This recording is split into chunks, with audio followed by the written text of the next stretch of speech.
నమస్తే మిత్రులారా, నేను జర్నలిస్ట్ రమేష్. మీరు ఒకటి గమనించారా? తెలంగాణ రాష్ట్రంలో కాంగ్రెస్ పార్టీ అధికారులు వచ్చినప్పటి నుంచి కేసీఆర్ అప్పు చేసిండు, బీఆర్ఎస్ పార్టీ వాళ్ళు అప్పు చేసిరు. ఇది తప్ప వేరే ముచ్చటమైనా విన్నారా? కొత్తది ఏమైనా అభివృద్ధి, యువత, జాబ్ లాంటిది ఏమైనా ఏది కూడా మీరు వినలేదు కదా. ఇక మీద వినబోరు కూడా.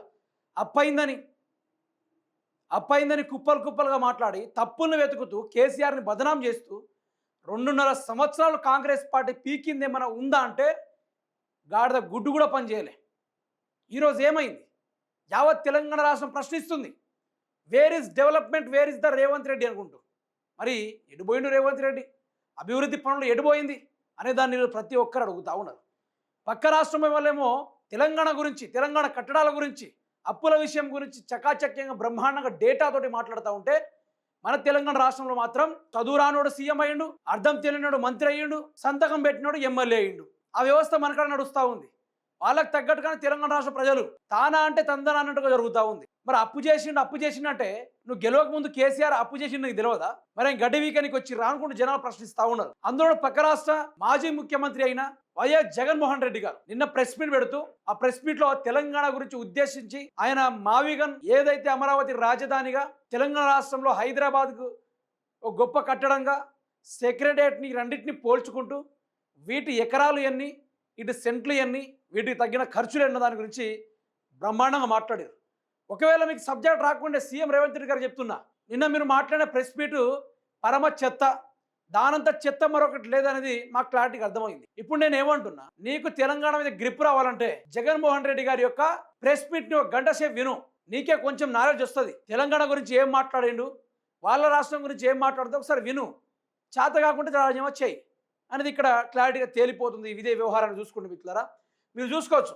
తక్కువ ఖర్చుతో అద్భుతంగా తెలంగాణ సచివాలయం ఏంది? తక్కువ ఖర్చుతోటి తెలంగాణ అద్భుతమైన సచివాలయం కూడా మాట్లాడుతుంది ఎవరు? వైఎస్ జగన్మోహన్ రెడ్డి.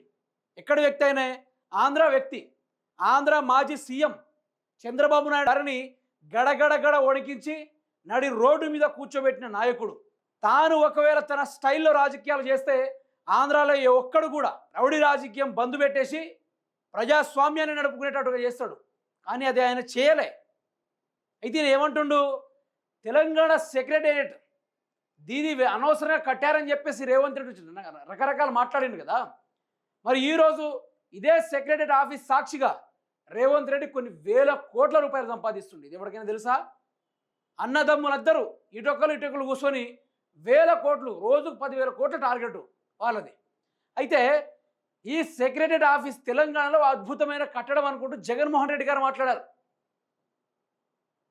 28 ఎకరాల్లో 615 కోట్లతో నిర్మాణం. ఏమంటుండు, మన తెలంగాణ రాష్ట్ర సచివాలయం 28 ఎకరాల్లో 615 కోట్లతో నిర్మాణం. కేసీఆర్ చదరపు అడుగుకు 6,000 ఖర్చు చేస్తే అమరావతిలో బాబు 20,000 వెచ్చిస్తున్నారు. రాజకీయాలకు బలైంది మా కుటుంబమే, అసెంబ్లీకి ఎలా వస్తావో చూస్తా అని బాబు చెప్పిన 4 రోజులకే వైఎస్ హెలికాప్టర్ దుర్ఘటన, చంద్రబాబుపై వైసీపీ చీఫ్ జగన్ సంచలన ఆరోపణలు చూశారు కదా. ఇక్కడ కేసీఆర్ చదరపు అడుగుని 6,000 రూపాయలు ఖర్చు చేస్తే ఆ అమరావతికి చంద్రబాబు నాయుడు ఒక చదరపుకు 20,000 వెచ్చిస్తున్నారట. ఒక చదరపు అడుగుకి 20,000 వెచ్చిస్తున్నారట. అంటే ఇక్కడ అవినీతి పరుడు, డబ్బులు దోచుకునేటోడు అనేది జగన్మోహన్ రెడ్డి గారు క్లారిటీగా చెప్తా ఉన్నారు. ప్రజల్ని పరిపాలించేటప్పుడు నీ దగ్గర డబ్బులు ఉండదు, కానీ ఏదో చేయాలనుంది, గల్లపెట్టు ఖాళీగా ఉందని మాట్లాడే ఇదే చంద్రబాబు నాయుడు కేంద్రం నుంచి కొన్ని వేల కోట్ల రూపాయలు వస్తున్నా కూడా దాన్ని జేబులోకి మలుచుకుంటారు అని చెప్పేసి జగన్మోహన్ రెడ్డి గారిని నాకు క్లారిటీ ఇచ్చారు.